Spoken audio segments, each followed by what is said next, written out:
ఇక్కడికే రౌడీలతో ఫైట్ చేయడానికి వచ్చాడని చెప్పావు. నిజంగా అతను చెప్పాడు బాబాయ్. ఏందే చిరునవ్వులు నవ్వుతున్నావు? శాతకాకి ఇక్కడ తీసుకొచ్చి పారేశావనా? కత్తులతో పొడుస్తావు రన్నా అంటే వద్దు, రోజా దగ్గర తీసుకెళ్ళు, అది సొరకత్తులు లాంటి సూపులతో పొడుతుందని చెప్పాడు. బచ్చా ఇదిగా ఈయన నీ ప్రేమ మత్తులో పెట్టుకుని గమ్మత్తుగా దీని మీదంటూ చిన్న సంతకం పెట్టించుకో. అవునా?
నేనెవరో నీకు తెలుసా?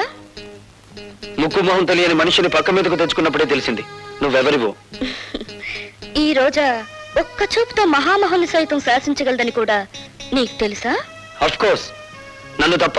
అంటే నన్ను మించిన అందగతిని చూసావా? ఒక్క రాత్రికి నా రేటు 10,000. రాత్రికి రేటు కట్టుకుని జీవితానికి విలువ పోగొట్టుకున్నావన్నమాట. నాకేం తక్కువ? తాడిపట్టుకు అర్హత లేని దానివి, అమ్మకానికి తప్ప అమ్మవు కాలేని దానివి, పుట్టిన బిడ్డకు నాన్నెవరో చెప్పుకోలేని దానివి. నువ్వు శీలా నమ్ముకున్నావు, జీవితాన్ని నమ్ముకున్నావు. ఎన్ని వేలైనా ఇచ్చి కొందరు నిన్ను కొనగలరు గాని నువ్వు నీ జీవితంలో ఎన్ని లక్షలు సంపాదించినా 5వ తనాన్ని మాత్రం కొనలేవు. ఈ ఇల్లు దాటి వారు దాటి రోడ్డు మీదకి వచ్చి కూలి చేస్తూ నాకు కనిపించి పలకరించు, అప్పుడు బదులు పలుకుతాను. ఒక్క చూపుతో మహామహుల్ని శాసించే నీ అందం నా చేత ఒక్క సంతకం కూడా పెట్టించలేకపోయింది కదూ.